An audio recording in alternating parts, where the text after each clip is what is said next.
സങ്കീർത്തനങ്ങൾ 11. നീതിമാന്റെ ആശ്രയം. ഞാൻ കർത്താവിൽ അഭയം തേടുന്നു. പക്ഷിയെപ്പോലെ പർവ്വതങ്ങളിൽ പോയി ഒളിക്കുക എന്ന് നിങ്ങൾക്കെന്നോട് എങ്ങനെ പറയാൻ കഴിയും?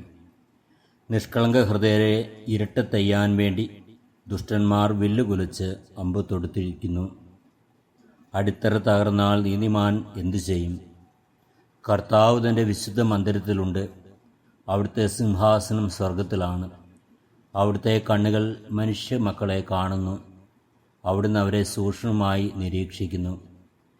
കർത്താവ് നീതിമാനെയും ദുഷ്ടനെയും പരിശോധിക്കുന്നു. അക്രമം ഇഷ്ടപ്പെടുന്നവനെ അവിടുന്ന് വെറുക്കുന്നു.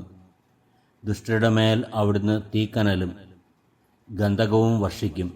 അവരുടെ പാനപാത്രം നിറയെ ഉഷ്ണക്കാറ്റായിരിക്കും. കർത്താവ് നീതിമാനാണ്. അവിടുന്ന് നീതിയുക്തമായ പ്രവൃത്തികൾ ഇഷ്ടപ്പെടുന്നു. പരമാർത്ഥ ഹൃദയർ അവിടുത്തെ മുഖം ദർശിക്കും.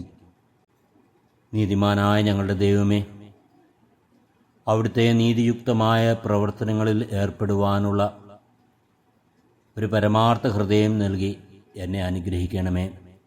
അതുവഴിയായിട്ട് അങ്ങയുടെ മുഖം ദർശിക്കുവാനുള്ള കൃപയേകി എന്നെ അനുഗ്രഹിക്കണമേ. നമ്മുടെ കർത്താവ് ഈശോ മിശിഹായുടെ കൃപയും പിതാവായ ദൈവത്തിൻ്റെ സ്നേഹവും പരിശുദ്ധാത്മാവിൻ്റെ സഹവാസവും നാം എല്ലാവരിലും എപ്പോഴും ഉണ്ടാകുമാറാകട്ടെ, ഇപ്പോഴും എപ്പോഴും എന്നേക്കും. ആമേൻ.